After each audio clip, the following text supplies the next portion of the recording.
Hey gang, Ronan here. As you can see in this match, we've got Paladin Shepherd and the Tier 9 Drake. It's a Royal Navy heavy cruiser. This is obviously a clan battle.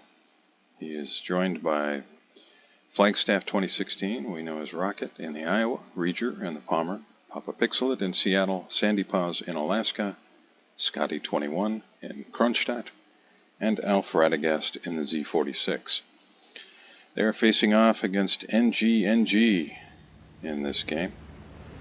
Got 3 caps to worry about. I have not seen this replay and really don't know anything about it. I've been looking forward to seeing it. Drake is not a ship that I see all that often. I think really when I see it, it's primarily just when someone is grinding to Goliath, and it doesn't seem like there are too many people in a hurry to do that. I do not have the Goliath or the Drake, so I'm not really sure from personal experience what their strengths are. I do know that their shells hit very hard. Their HE is a real threat to destroyers, and that they are reasonably accurate. So, there's that. They've got long-lasting hydro, heal, and can put up an aircraft. So, they do have their strengths, but one thing you'll note right away is range of 18.4 kilometers. Although that's not terrible,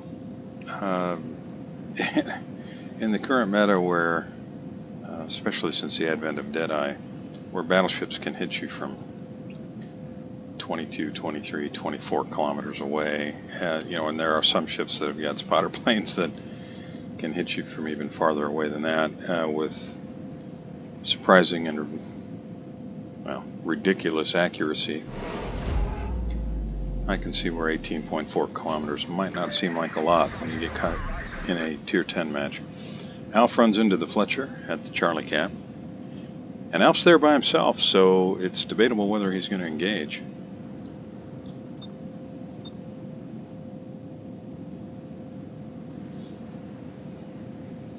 Sandy Paws just pointing out that there is something there he could see. I'm guessing he's using the radio location commander skill. It's one that I really like. If I've got a captain with enough skill points, I very often will take that skill. The information that it provides is really valuable.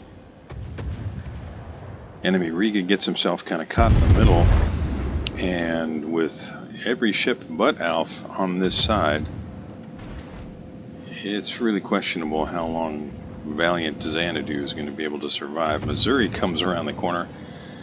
You can kind of hear some dramatic music as he comes to the rescue.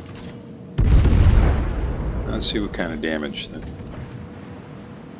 that we see here.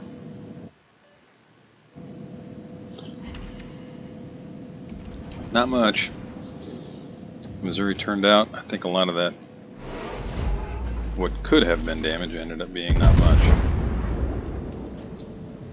AP against the broadside of the Riga might be a good idea here, but it looks like Pal's going to stick with the HE. Now that's what we're talking about there. You can see there that that's a pretty good HE shot.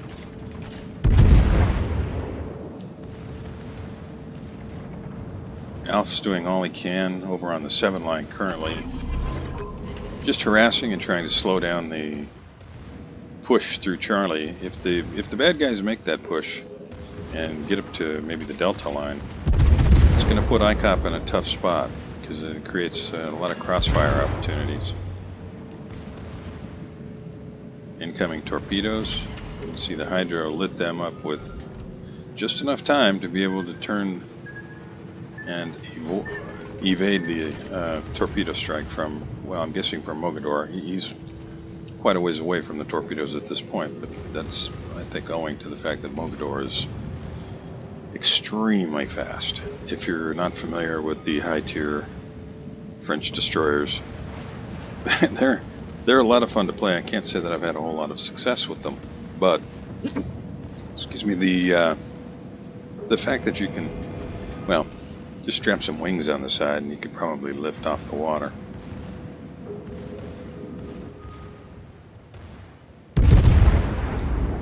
Well, Alf did all he could. Looks like probably Fletcher. Yeah, Fletcher just ran into him there around the corner. Got himself detected.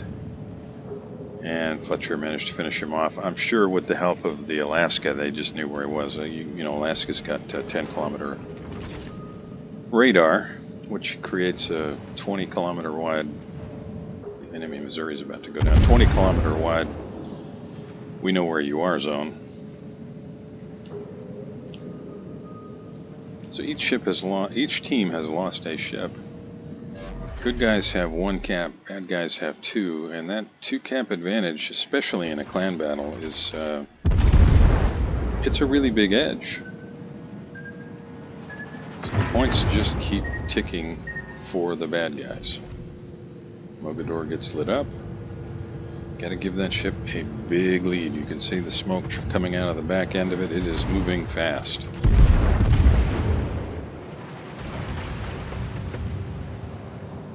That's the crossfire opportunity there that I was talking about. Alaska in position now to take advantage of that a little bit.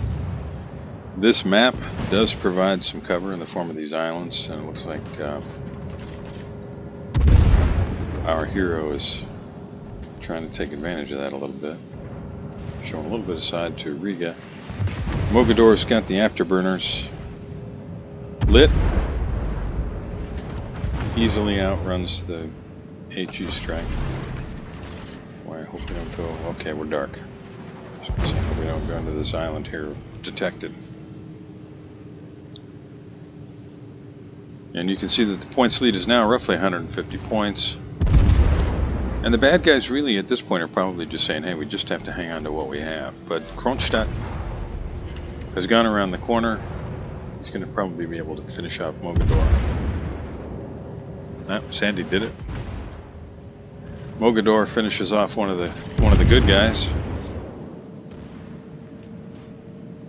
Got a minute until another heal. 23,000 hit points. Well, it's probably enough against these cruisers. You'll have to keep an eye out for the De Grosse.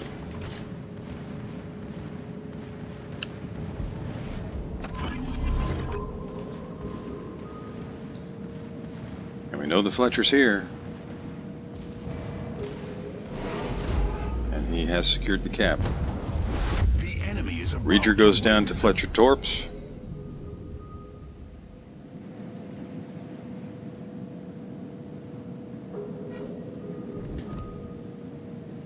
Gross is coming this way, and there's the Alaska.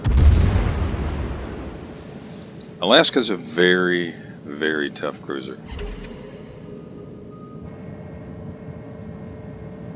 It's pretty accurate. It's tough. It's got decent armor. As you can see, over 60,000 hit points. Gotta be really careful here. He's wisely turning back in. But, you know, that's a risky thing to do because Fletcher's Torps are probably back up. And they're probably on the way. And there's the De Grosse making a surprise appearance.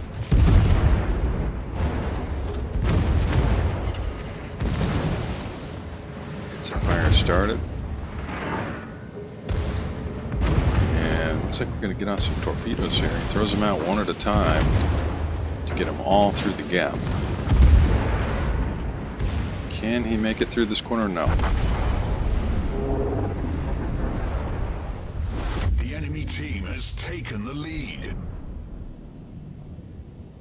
Alaska is angling for the torpedoes. I'm sure he knows they're on the way. But he's burning. He might go down to the fire. I think these are gonna. No, these are probably gonna hit the De Grosse. Yeah, 4 torps on the De Grosse. And he's flooding. So Alaska's just about dead. De Grosse is still flooding. Scotty finishes off the Riga. If Rocket's guns are probably positioned to be able to finish off the Riga. Papa Pixelit's moving north. He's going to be... Anybody who gets guns on Alaska can finish him.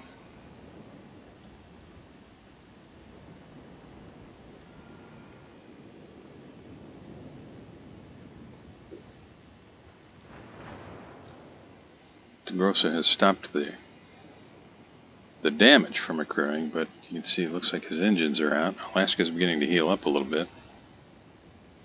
I think Papa's going to have his broadside. Scotty finishes off De Grossa. It's turned into a heck of a game. Points-wise, ICOP's down quite a bit, but definitely still in this.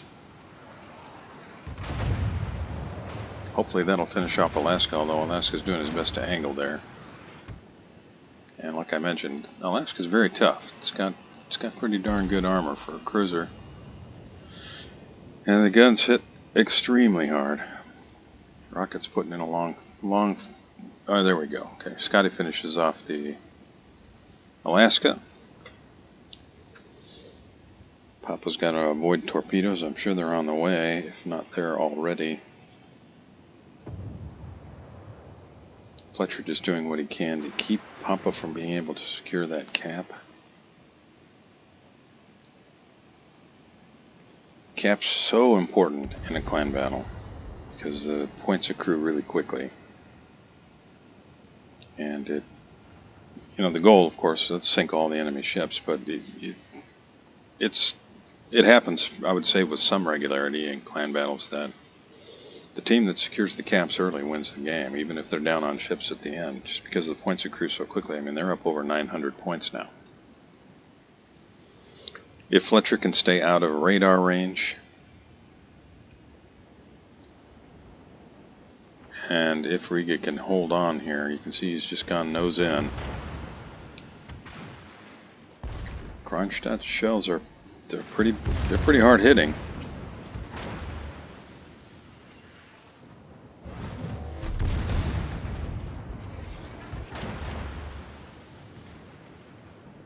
Rocket tries to finish off Riga from a little bit more of an angle, but I think Scotty's going to have him. He can probably go right through this range. No. Rocket finishes him off. Scotty can get into the Charlie cap, stop those points. You can see now we're back to 901 points. Fletcher's the only thing left. Good. Papa did manage to secure the cap. Nice job, Papa. And he's trying to stay somewhat angled against a likely torpedo trajectory.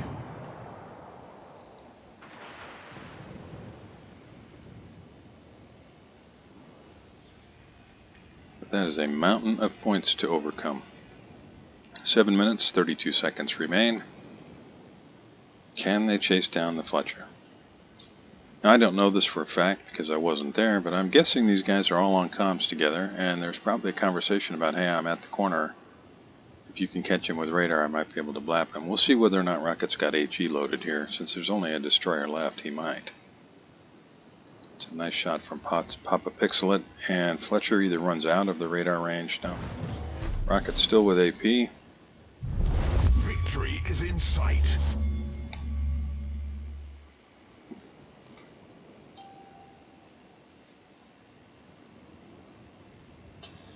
Where will Fletcher go?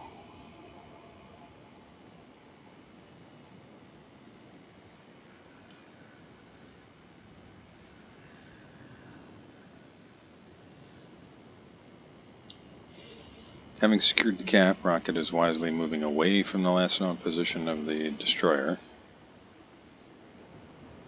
Papa's got his hydro active to buy him some maneuvering time should the torpedoes arrive.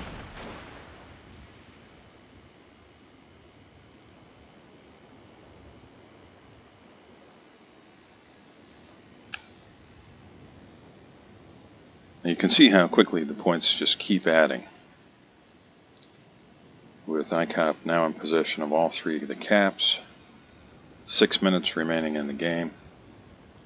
Unless Fletcher finishes somebody here, the good guys will win on points in 1 minute and 31 minute and 29 seconds. So who's the Fletcher chasing? Who are they hoping to finish? My guess is probably Rocket. That's going to be really tough. But yeah, that's the direction he went. You can see that. Just as I was speaking there, you can see the cap started to turn. So we'll probably see Rocket bring his nose to port. Just create a straight line between where that Fletcher has to be and his ship. I'm hoping Rocket's got HE loaded here, but we'll see. But we're just a few seconds away from Fletcher beginning to take some fire. Pop a pixelet on one side, Scotty on the other, and then Kronstadt. Now Rocket's... Yeah, nice shot. I mean, he did significant damage there. This is going to be over any second. Fletcher did all he could, but this is over. Great job, ICOP. Those of you joining me, really appreciate it. Hope you enjoyed watching the match as much as I did. If so, please like and subscribe, and I'll see you next time.